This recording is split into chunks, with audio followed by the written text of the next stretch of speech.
প্রতিনিয়ত ভারতের সংখ্যালঘু মুসলিম সম্প্রদায়ের উপর যেভাবে অত্যাচার বাড়ছে এবং কিছু রাজনৈতিক দল নিজেদের রাজনৈতিক স্বার্থ চরিতার্থ করার জন্য মানুষের মনে সাম্প্রদায়িকতার বিষ ঢেলে দিচ্ছে, আমি তার তীব্র ধিক্কার জানাই।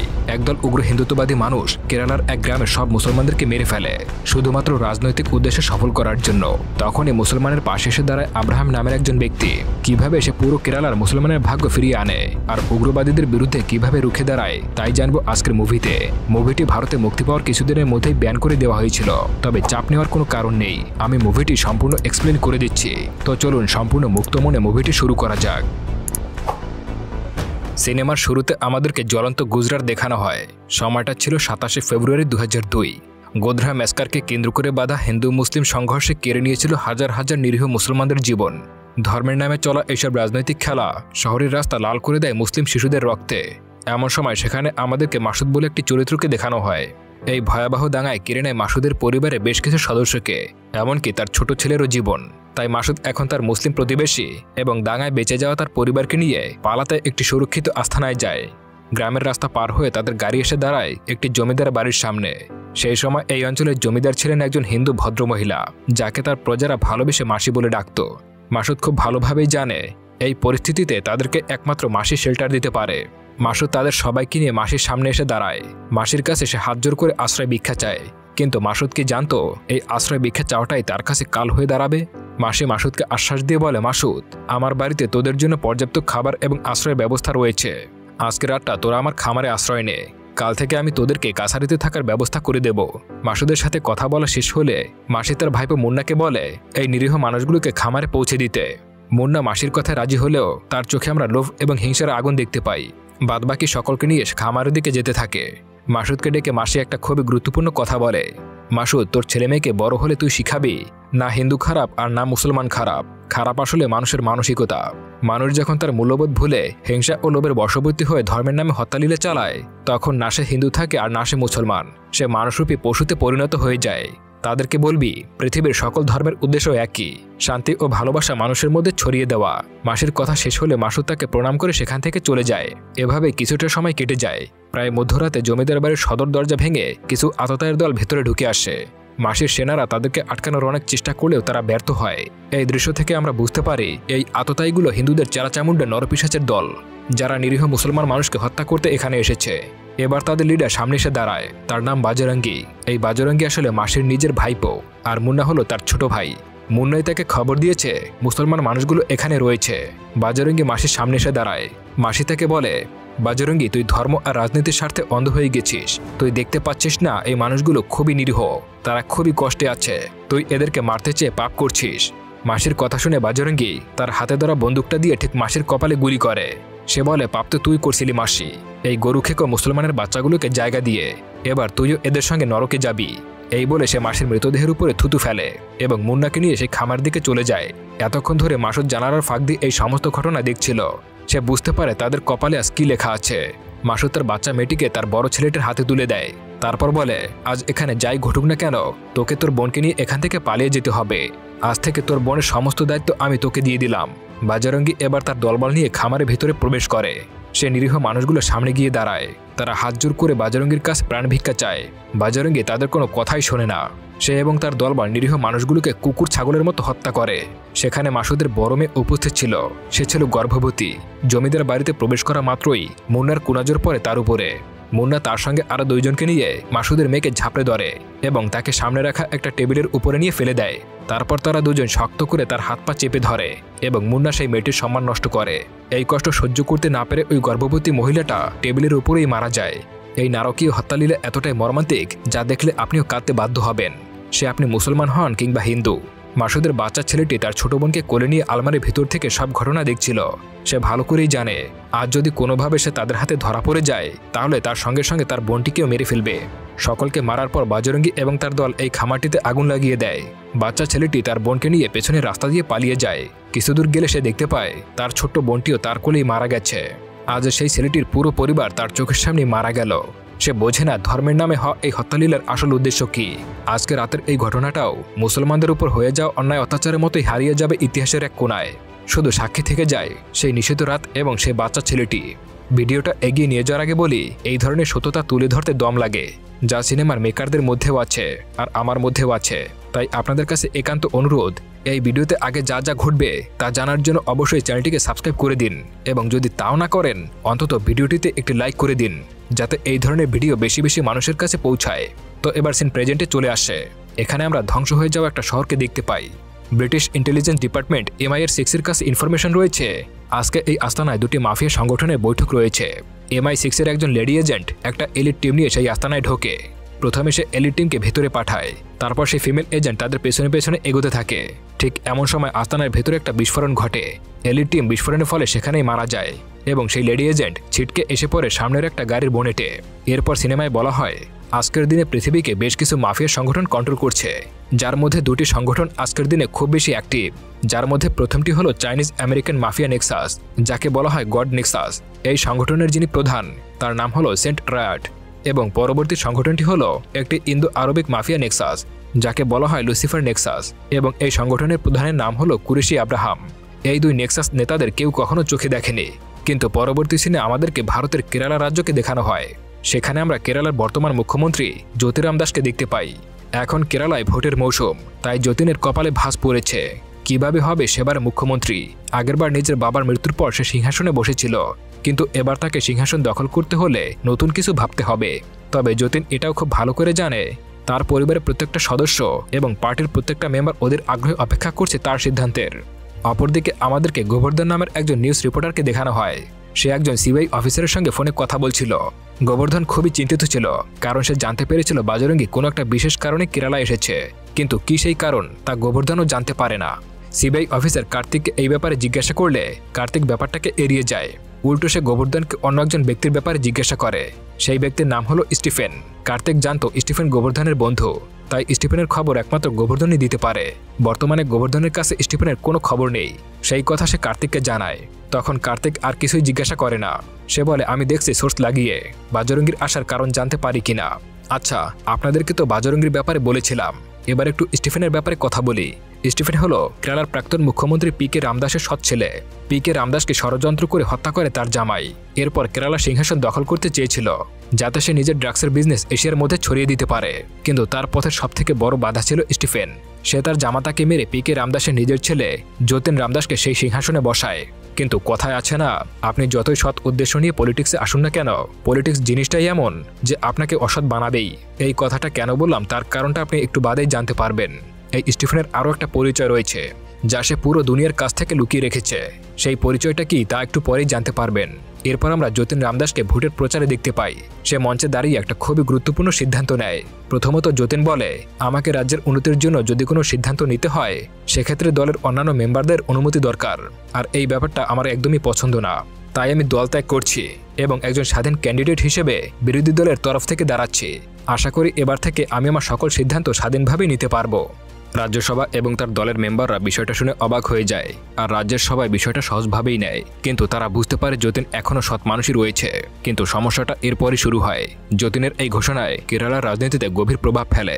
এরপর যতীন ঘোষণা দেয়, আমি মঞ্চে এমন একজনকে আনবো যে আমার বন্ধুই নয়, আমার একজন রাজনৈতিক উপদেষ্টাও। আর তার ভেতর থেকে একজন ব্যক্তি নেমে আসে। এই ব্যক্তিটি আর কেউ নয়, সে হলো বজরঙ্গী। আমি আর আমার বন্ধু মিলে আজ থেকে কেরালার রাজনীতি লড়ব। যতীনের এমন সিদ্ধান্ত কেউই বুঝতে পারে না, শুধুমাত্র একজন ছাড়া। অপরদিকে আমরা গোবর্ধনকে দেখতে পাই। সে কিছুটা আজ করতে পারছিল যে এই ঘটনার বিষয়টা, তাই সে তার ইউটিউবে বলে, আজ ভারতীয় রাজনীতিতে যেই মানুষটা থাকার কোনো অধিকার নেই, সেই মানুষটা এখানে কি করছে। যতীন কি চায়, যার জন্য সে বাজরঙ্গীর মতো মানুষকে কেরালায় এনেছে? সে ক্ষমতার লোভে সন্ত্রাসী হয়ে গেছে। সে বাজরঙ্গীর সঙ্গে মিলে এমন কিছু করতে চায় যেটা পুরো রাজ্যের জন্য অন্ধকার হয়ে যাবে, আর এই অন্ধকার থেকে একজন ব্যক্তি আমাদেরকে আলোর পথ দেখাতে পারে। সে আরো বলে, স্টিফেন, আমি জানি না তুমি কোথায় আছো, কিন্তু তোমার কাছে যদি এই ভিডিওটা পৌঁছায় তাহলে তুমি জলদি করে কেরালায় চলে আসছো, কারণ এখানে তোমাকে ভীষণ প্রয়োজন। যদিও আমরা যতীনের আসল উদ্দেশ্য এখনো জানতে পারিনি, তবে কিছুক্ষণ পরে ঠিকই জানতে পারবো। পরবর্তী সিনে আমরা MI6 এর হেডকোয়ার্টার দেখতে পাই। সেনেগালের একটা কনসাইনমেন্ট অন্য আরেকটা দেশে চলেছে। এখানে রয়েছে খুবই মারাত্মক অস্ত্রশস্ত্র, যা বড় বড় মাফিয়া এবং জঙ্গি সংগঠনগুলোকে দেওয়া হবে। MI6 এর একজন অফিসার, যার নাম রবার্ট, সেই বলেছে এই ওয়েপেনগুলো কোন রাস্তা দিয়ে যাবে। তাই MI6 এর একজন বিশ্বস্তকে দায়িত্ব দেওয়া হয় ওখানে যাওয়ার আর ওই ওয়েপেনগুলো আটকানোর। কিন্তু অনেকক্ষণ ওয়েট করার পরেও তাকে খুঁজে পাওয়া যায় না। আসলে MI6 এর এজেন্ট রবার্ট সে একজন ডাবল এজেন্ট। সে সরকার এবং মাফিয়া সংগঠনের উভয় হয়েই কাজ করে। সে MI-কে ভুল তথ্য দিয়েছে আর ওয়েপেনগুলো অন্য রাস্তা দিয়ে নিয়ে যাচ্ছে। হঠাৎ করে তাদের উপরে আক্রমণ হয়। অস্ত্রগুলো রক্ষা করার জন্য মাফিয়া মেম্বাররা বাইরে চলে আসে আর খুঁজতে থাকে এই আক্রমণটা কোথা থেকে আসলো। 3টি হেলিকপ্টার 3 দিক থেকে তাদেরকে আটকে ধরেছে। হেলিকপ্টার 3টির অনবরত গুলি করার কারণে সেগুলো সেখানেই ধ্বংস হয়ে যায়। এরপরে একটা হেলিকপ্টার নিচে নেমে আসে আর সেখান থেকে আমরা স্টিফেনকে বের হতে দেখতে পাই। এখানে আমরা জানতে পারি স্টিফেনের অন্য কোনো পরিচয় নেই। সে হলো লুসিফার নেক্সাসের প্রধান, যার নাম কুরেশি আব্রাহাম। তাকে কেরালার মানুষ স্টিফেন নামে চিনলেও পুরো দুনিয়ার মানুষ তাকে চেনে আব্রাহাম নামে। এরপর সে এগিয়ে আসে MI6 এর এজেন্ট রবার্টের কাছে। তখন রবার্ট নিজের পরিচয় দেয়। সে ভাবে আমি যদি MI6 এর পরিচয় দিই তাহলে হয়তো আমাকে ছেড়ে দেবে, কিন্তু ঠিক তার উল্টোটা হয়। আব্রাহাম সবার আগে তার কপালে গুলি মারে। এরপরে এই সংগঠনের প্রধানকে কল করে, যার নাম হলো কাবুগা।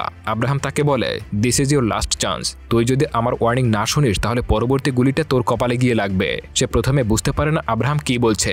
তারপর সে নিজের ওয়াইনের গ্লাসের দিকে তাকায়, দেখতে পায় সেখানে একটা বুলেট ভাসছে। পরবর্তী সিনে দেখা যায় গোবর্ধন সিবিআই অফিসার কার্তিকের সঙ্গে দেখা করতে গেছে। অন্যদিকে লেডি এজেন্ট মিশেল বরিশের সঙ্গে দেখা করতে গেছে। মিশেল জানতো না রবার্ট ডাবল এজেন্ট ছিল, তাই সে বরিশকে বলে আব্রাহাম রবার্টকে মেরেছে, আমি যেভাবেই হোক এর বদলা নেবই। মিশেলের এই জেদ দেখে বরিশ থেকে শান্ত করে আর বাইরে পাঠিয়ে দেয়। এরপরে বরিশ নিজের একটা সিক্রেট রুমে যায়, যেখানে একটা গোপন কমিউনিকেশনের ডিভাইস ছিল। সে সেখানে গিয়ে আব্রাহামকে কল করে। এখানে আমরা জানতে পারি বরিশ এবং আব্রাহাম মিলে অন্যান্য মাফিয়াদেরকে ধ্বংস করছে। বাইরে তারা একে অপরের শত্রু, কিন্তু ভেতরে ভেতরে খুবই বন্ধু। বরিশ আব্রাহামকে বলে, তোমার পরবর্তী প্ল্যান কি? আব্রাহাম বলে, জাস্ট ওয়েট অ্যান্ড সি। অপরদিকে কার্তিক গোবর্ধনকে আব্রাহাম কুরেশির ব্যাপারে বলে। কার্তিকের মনে হয় আব্রাহাম আর স্টিফেনের মধ্যে কোনো একটা যোগাযোগ থাকতে পারে। কার্তিকের কাছে আব্রাহামের একটা ফাইল ছিল। সে ফাইলটা স্টিফেনকে দেয় আর বলে, এর মধ্যে দেখো আব্রাহাম আর স্টিফেনের কোনো হদিস পাও কিনা। এরপরে সেই ফাইলটা নিয়ে গোবর্ধন নিজের বাড়িতে চলে যায়। সেখানে সে আব্রাহামের কিছু ফটো দেখতে পায়। সেই ফটোগুলোর মধ্যে শুধুমাত্র আব্রাহামের হাতের ফটো রয়েছে। ভালো করে লক্ষ্য করে দেখতে পায় সেখানে তার আঙুলে একটি আংটি পরে আছে। গোবর্ধনের মনে পড়ে যায় এই একই ধরনের আংটি স্টিফেনের হাতেও দেখেছে। তখন গোবর্ধনকে চিন্তিত অবস্থায় দেখতে পাই। সে ভাবতে থাকে কে এই আব্রাহাম, যার হাতে স্টিফেনের আংটি। পরবর্তী সিনে আমরা দেখতে পাই ড্যানিয়েল রাউটার নামের একজন লোকের সন্ধান পেয়েছে। ড্যানিয়েল রাউটারই একমাত্র ব্যক্তি যার কাছে স্টিফেনের সন্ধান রয়েছে। গোবর্ধন রাউটারের সঙ্গে কথা বলে আর তাকে সব কথা খুলে বলে যে কেন সে তার সঙ্গে দেখা করতে চায়। রাউটারের একজন কর্মী তার পেছন থেকে সে গোবর্ধনকে ড্রাগস ইনজেক্ট করে দেয়, যার জন্য সে সেখানেই অজ্ঞান হয়ে যায়। তাকে তারা স্টিফেন অব্দি নিয়ে যায়। সে 5 বছর পর তার বন্ধু স্টিফেনের সামনে দাঁড়িয়ে আছে। স্টিফেনকে যতীনের কুকৃতির কথা বলতে গেলে সে তাকে থামিয়ে দেয় আর বলে, আমি সবকিছু জানি। স্টিফেন তাকে বলে, ওরা দুজনে মিলে কেরালার অবস্থা খুব খারাপ করে ফেলেছে। তুমি যদি এখানে তাদের বিরুদ্ধে কিছু করতে চাও তাহলে আমি যা যা বলবো তাই করবে। গোবর্ধন তাকে বলে, তুমি আসলে কে স্টিফেন, আর আব্রাহাম কুরেশি গ্যাংয়ের সঙ্গে তোমার কি সম্পর্ক? আব্রাহাম তাকে বলে, সময় আসুক সব ঠিকই জানতে পারবে। শুধুমাত্র এইটুকুই জেনে রাখো, বিভিন্ন দেশে বিভিন্ন ধর্মের মানুষ আমাকে বিভিন্ন নামে চিনে থাকে। কেউ আমাকে যমরাজ বলে ডাকে আর কেউ ডাকে দরবেশ। তবে সব থেকে আমার কাছে তোমার নামটাই পছন্দ হয়েছে, যেটা তুমি আমাকে দিয়েছিলে, আর সেটা হলো দ্য লুসিফার। তুমি শুধু এই নামটাই মনে রেখো। এই বলে স্টিফেন সেখান থেকে চলে যায়। পরবর্তী সিনে আমরা মুন্নাকে দেখতে পাই। সে এবার ভোটে দাঁড়াচ্ছে। মুন্না আর বাজারঙ্গীর কথোপকথন থেকে আমরা বুঝতে পারি বাজারঙ্গী চাই কেরালার যতীনের সঙ্গে মিলে সাম্প্রদায়িক দাঙ্গা চালাতে, হিন্দুদেরকে মুসলমানের বিরুদ্ধে দাঁড় করিয়ে দুই সম্প্রদায়ের মধ্যে শত্রুতার বীজ বুনে দিতে, আর এতে করে নিজেদের ভোট ব্যাংক বাড়বে। ভোট ব্যাংক বাড়ানোর জন্য হিন্দু মুসলমানের মধ্যে দাঙ্গা প্রয়োজন, আর সেটা একমাত্র বাজারঙ্গী করতে পারে। আর বাজারঙ্গীও জানতো যতীন পারফেক্ট লোক হিন্দুদেরকে বোকা বানানোর জন্য, তাই তারা দুজনে হাত মিলিয়েছে। কিন্তু যতীনের মনে একটাই প্রশ্ন, স্টিফেন আবার কেরালায় চলে আসবে না তো? তাই সে পুলিশ অফিসারকে বলে যেভাবেই হোক স্টিফেনকে কেরালায় আসা থেকে আটকাতে হবে। অন্যদিকে আমরা আব্রাহামকে দেখতে পাই। সে কাবুগাকে ফোন করে একটা নির্দিষ্ট এলাকায় দেখা করতে বলে। এদিকে মিশেলের কাছে এই ইনফরমেশন আসা মাত্রই সে ঠিক করে আব্রাহামকে হাতে নাতে ধরবে। বরিশ জানতো এই মিটিং এর আসল উদ্দেশ্য কি, তাই সে বারবার তাকে সেখানে যেতে নিষেধ করে। কিন্তু তার কথা অমান্য করে সে সেই জায়গায় পৌঁছে যায় যেখানে কাবুগা আর আব্রাহামের মিটিং হওয়ার কথা ছিল। যুদ্ধের ফলে ধ্বংস হয়ে যাওয়া একটি শহর, আর এখানে একটা চার্চের মধ্যে কাবুগা আর আব্রাহামের মিটিং হওয়ার কথা। আব্রাহাম তার লোকজন নিয়ে চার্চের ভেতরে চলে যায় আর সেখানে গিয়ে কাবুগার মুখোমুখি হয়। কাবুগা তাকে বলে, আব্রাহাম সোনা হীরা রূপার বিজনেস তোমার, তুমি কেন আমার ড্রাগসের বিজনেসে মাথা ঘামাচ্ছ? আব্রাহাম বলে, ড্রাগস মানুষকে ভেতর থেকে নষ্ট করে দিচ্ছে, তাই আমাকে ঢুকতে হচ্ছে। আমি তোমাকে অনুরোধ করছি এগুলো বন্ধ করো। কাবুগা তাকে বলে, তুমি এখন আমার ডেরায় বসে আছো, আর আমার একটা ইশারায় আমার লোকেরা তোমাকে ক্ষত বিক্ষত করে তুলতে পারে। এরপরে আব্রাহাম নিজেও হেসে দেয় আর সেখানে তাদের দুই দলের মধ্যে যুদ্ধ শুরু হয়ে যায়। এখানে আমরা আব্রাহামের সেনাপতিকে দেখতে পাই। আব্রাহামের সেনারা তাদেরকে প্রায় শেষ করেই দিচ্ছিল। এদিকে মিশেল ভেতরে গুলির আওয়াজ শুনে তার টিম নিয়ে সেখানে এগিয়ে যেতে থাকে। এমন সময় ভেতরে একটা বিস্ফোরণ ঘটে আর এই বিস্ফোরণের কারণে এলি টিমের অনেকেই মারা যায় আর মিশেল এসে একটা গাড়ির উপরে পড়ে যায়। এই দৃশ্যে দেখানো হয় এই বিস্ফোরণের ফলে কাবুগা এবং আব্রাহাম মারা গেছে। এখানে সকল টিভি চ্যানেল নিউজ করছিল যে পিকে রামদাসের সৎ ছেলে স্টিফেন মারা গেছে। অন্যদিকে যতীন আর বজরঙ্গী খুবই খুশি ছিল। অপরদিকে গোবর্ধন আর পিকে রামদাসের পার্টির মেম্বাররা খুবই চিন্তিত অবস্থায় ছিল। তারা ভেবেছিল এই অন্ধকার রাজ্য গড়ে তুলতে পারে একমাত্র স্টিফেন, কিন্তু আজকে তার মৃত্যু হয়েছে। কি হবে কেরালার ভবিষ্যৎ? পরবর্তী সিনে আমরা পীতাম্বর নামক একজন ব্যক্তিকে দেখতে পাই। সে হলো পিকে রামদাসের পার্টির একজন মেম্বার। পীতাম্বর পিকে রামদাসের বড় মেয়ের কাছে একটা অনুরোধ নিয়ে আসে। সে এবং তার লোকজন চায় এবার ভোটে যেন সে দাঁড়ায়। পীতাম্বর বলে যতীনকে হারাতে হলে তোমাকে অবশ্যই ভোটে দাঁড়াতে হবে, নইলে কেরালার ভবিষ্যৎ নষ্ট হয়ে যাবে। পীতাম্বরের এই কথা শুনে প্রিয়া তার মুখের উপরে না করে দেয়, কারণ যতীন ছিল তার ভাই আর সে তার ভাইয়ের বিরুদ্ধে দাঁড়াতে চায় না। সে বলে, চাচা, আমি এই পৃথিবীতে যদি কাউকে ভালোবেসে থাকি সেটা হলো আমার ভাই। আমি কোনোভাবেই তার এগেনিস্টে দাঁড়াতে পারবো না।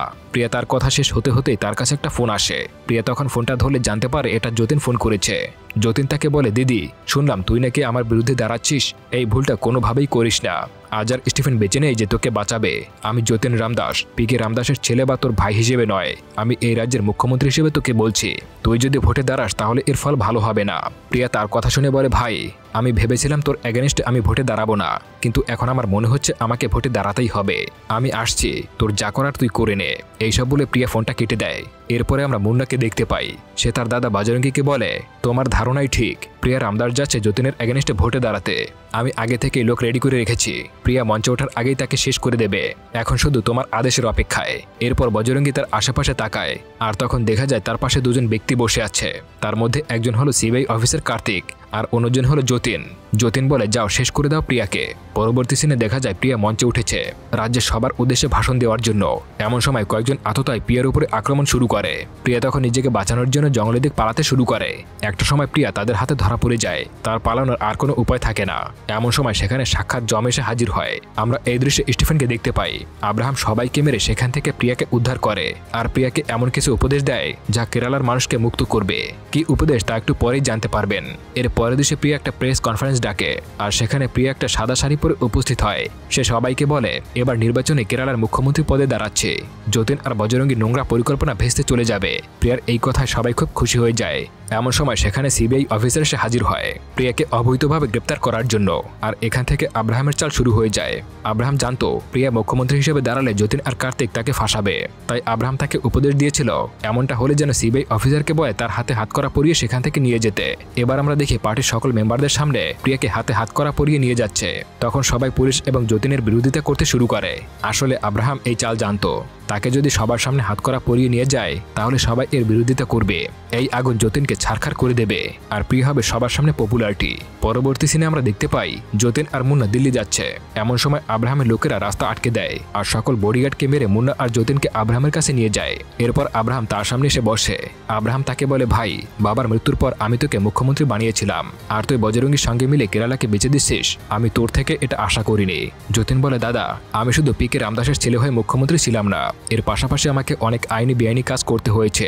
সুতরাং তুমি আমাকে শিখাতে পারো না যে আমার কোনটা করা উচিত আর কোনটা করা উচিত নয়। তুমি একটা কথা শুনে নাও, তোমাকে বাঁচানোর জন্য পিকে রামদাস বেঁচে নেই। আব্রাহাম এইসব কথা শুনে হাসতে থাকে। পরবর্তী সিনে বজরঙ্গীর কাছে একটা ফোন আসে। এই ফোনের ওপার থেকে জানতে পারে স্টিফেন তাকে কল করেছে। বজরঙ্গী স্টিফেনের কাছে তার ভাইয়ের কথা জিজ্ঞাসা করে। স্টিফেন তাকে বলে, আমি তোকে একটা অ্যাড্রেস দিচ্ছি, সেখানে এসে তোর ভাইকে নিয়ে যা। এরপর বজরঙ্গী তার দলবল নিয়ে সেই স্থানে এসে উপস্থিত হয়। সেখানে আব্রাহাম এবং তার সেনাপতি উপস্থিত ছিল। এখানে একটা জিনিস জানতে পারি, আব্রাহামের সেনাপতি হলো সেই ছেলেটি যার পরিবারকে বাজরঙ্গী হত্যা করেছিল। এত বছরের প্রতিশোধ শেষমেশ নিয়ে ফেলে বাজরঙ্গী এবং তার ভাইকে মেরে। বাজরঙ্গীকে শেষ করার পর আব্রাহাম এবং তার সেনাপতি যতীনকে নিয়ে একটা সমুদ্রের মাঝখানে চলে যায়। আব্রাহাম যতীনকে খুব ভালো মতো বোঝায়, বলে, তুই এই পাপের রাজনীতি ছেড়ে পিকে রামদাসের পথে আয়, আর যদি সেটা না পারিস তাহলে রাজনীতি থেকে পুরোপুরি চলে যা।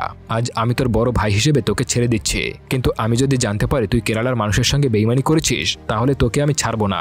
এই বলে সে যতীনকে একটা হেলিকপ্টারে বসিয়ে সেখান থেকে মুক্ত করে করে দেয়। ঠিক এমন সময় আব্রাহামের কাছে একটা ফোন আসে। ফোনের ওপাশ থেকে একজন চাইনিজ ব্যক্তির কণ্ঠ ভেসে আসে। চাইনিজ ব্যক্তি MI6 এর প্রধানকে বন্দী করে নিয়েছে। ফোনের ওপাশ থেকে সে বলে, আমি গড নেক্সাসের প্রধান সেন্ট্রাড। আমি শুনতে পেরেছি তুমি আমার এজেন্ট রবার্টকে মেরে ফেলেছ, সেই সঙ্গে তুমি আমার ভাই কাবুগাকে মেরেছ। আমি তার প্রতিশোধ নেবই, এজেন্টের বদলে এজেন্ট আর ভাইয়ের বদলে ভাই। এই বলে সে বরিসের মাথায় একটা গুলি করে। আর এখানে দেখা যায় যতীনের হেলিকপ্টারও একটা ব্লাস্ট হয়েছে। যতীন সেই বিস্ফোরণের ফলে সেখানেই মারা যায়। আর সিনেমাটা এখানেই শেষ হয়ে যায়। তো বন্ধুরা, কেমন লাগলো এই ভিডিওটা অবশ্যই কমেন্ট করে জানাবেন। আর এত সময় ধৈর্য সহকারে যারা যারা দেখেছেন তাদেরকে অসংখ্য ধন্যবাদ।